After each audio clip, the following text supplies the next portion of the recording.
दोस्तों, भारतीय स्वाधीनता आंदोलन की एक महत्वपूर्ण घटना चौरी चौरा कांड, जिसको कि चौरी चौरा किसान विद्रोह भी बोलते हैं, उस पे मैं कुछ महत्वपूर्ण बातें तथा कुछ महत्वपूर्ण किताबों के बारे में आपको बताना चाहता हूँ।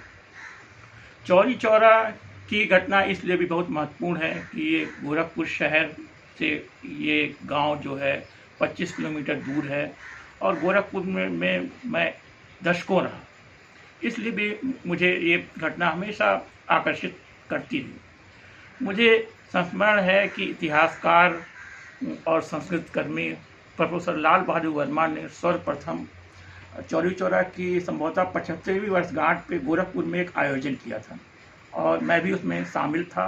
उन्होंने एक चौरी चौरा की घटना पे एक महत्वपूर्ण पर्चा भी लिखा, जिसमें कि चौरी चौरा और की घटना कि आज के दौर में प्रासंगिकता पर कुछ महत्वपूर्ण चीज़ें थी।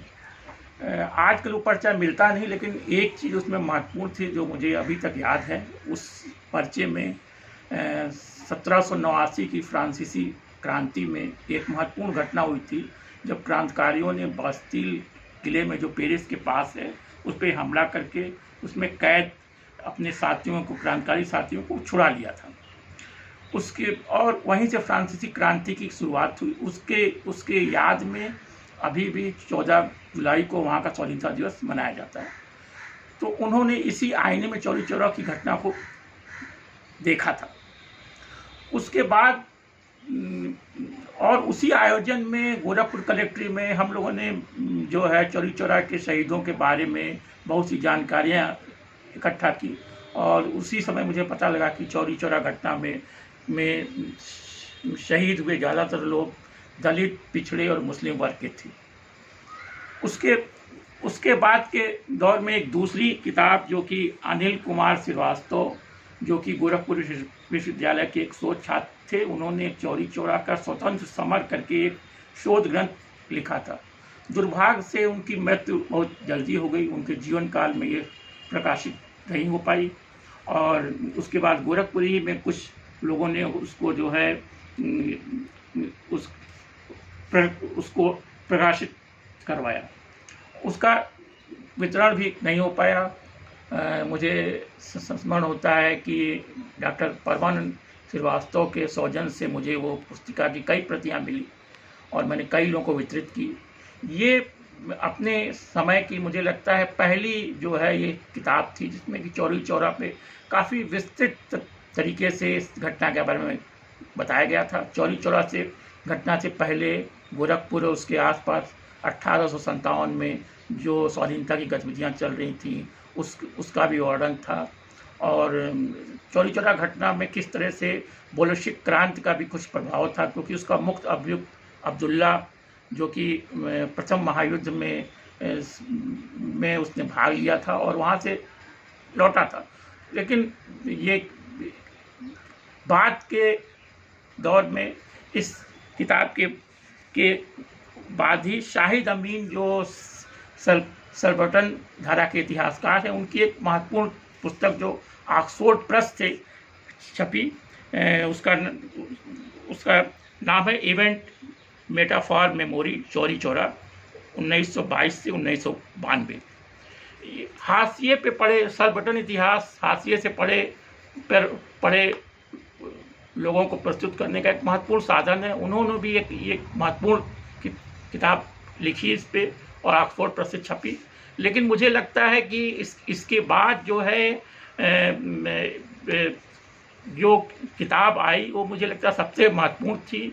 वो किताब जो कि मेरे हाथ में है, ये सुभाष चंद्र कुशवाहा की किताब है, चौरी चौरा विद्रोह और स्वाधीनता आंदोलन। इस किताब की विशेषता ये है कि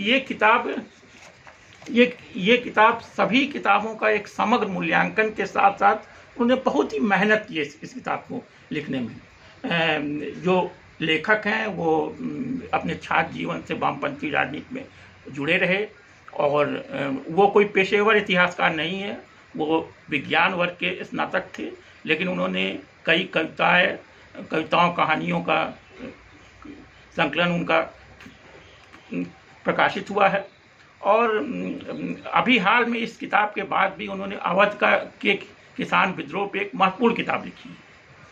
इस किताब की एक सबसे बड़ी विशेषता मुझे ये लगती है कि उन्होंने बहुत से ऐसे दस्तावेज जो कि शाहिद अमीन की किताब में नहीं है, वो ब्रिटिश म्यूजियम से, ब्रिटिश लाइब्रेरी से लेके ब्रिटिश अभिलेखागार लखनऊ के अभिलेखागार, गोरखपुर कलेक्ट्री वगैरह से बहुत सी दुर्लभ सामग्रियाँ इकट्ठा की हैं, जो कि मतलब मुझे लगता है कि इसलिए एक समग्र किताब ये बन गई है।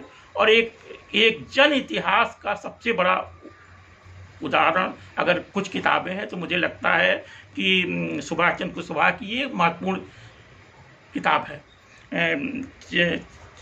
उन्होंने 4 फरवरी 1922 को जब किसानों ने चौरी चौरा पर हमला किया, तो उसके बाद जो है जिस तरह से चौरी चौरा में थाने को फूंका गया, और जो है उसका उन्होंने ढेरों इतिहासकार, जो ब्रिटिश सरकार उन्हें गुंडे, बदमाश, मवाली आदि कहते हैं, उन्हें हैं, उसमें से जो है 172 लोगों को इस घटना के बाद फांसी हुई, और जो है करीब एक दरोगा सहित 23 लोगों की इसमें मृत्यु भी हुई थी। गांधी से लेकर सारे लोगों ने इस आंदोलन को जो है खारिज किया, और गांधी जी ने अपने स्वतंत्रता आंदोलन भी इसमें अपने असहयोग आंदोलन बंद करने की बात की और बंद भी कर दिया। मुझे लगता है कि ये किताब इस मामले में महत्वपूर्ण है, क्योंकि इन्होंने बहुत से उस इलाके में गए, वहाँ के लोकगीत, उस चर्चित लोकगीत, और जो है लोगों से मिले, उनके परिवारों से मिले, और एक गहन और विशद अध्ययन है पुस्तक में। बाद के दौर में किस तरह स्वतंत्रता सेनानियों के परिवारों को कष्ट सहना पड़ा, उनको पेंशन नहीं मिली, किस तरह से जो शहीदों के लिए स्मारक बना, उसमें भी गलत तथ्य प्रस्तुत किए गए। तो मुझे लगता है कि शाहिद की जो है, इनकी जो किताब है सुभाष चंद्र कुशवाहा की, ये महत्वपूर्ण किताब है और पढ़ने वाली है। इतिहासकार जो एक सुधीर चंद जाने माने इतिहासकार हैं, उन्होंने इस किताब के बारे में लिखा है, शाहिद अमीन की परंपरा को आगे बढ़ाते हुए स्वतंत्रता आंदोलन की एक अत्यंत महत्वपूर्ण लेकिन विवादित घटना का ऐसा विचार उत्तेजक और हृदय स्पर्शी अध्ययन है, जहाँ की इसमें कुछ स्थापनाओं से असहमत होने के बावजूद, जिसमें मैं खुद भी हूँ, को भी इसे गंभीरता से लेना पड़ेगा। ये सुधीर चंद इतिहासकार हैं। मुझे लगता है कि अगर आपको विस्तृत पढ़ना है तो इस किताब को जरूर पढ़ें। और ये मैं सुभाष चंद्र कुशवाहा को भी धन्यवाद देना चाहता हूँ कि उन्होंने जन इतिहास की एक महत्वपूर्ण किताब लिखी और हमारे सामने पेश की। धन्यवाद।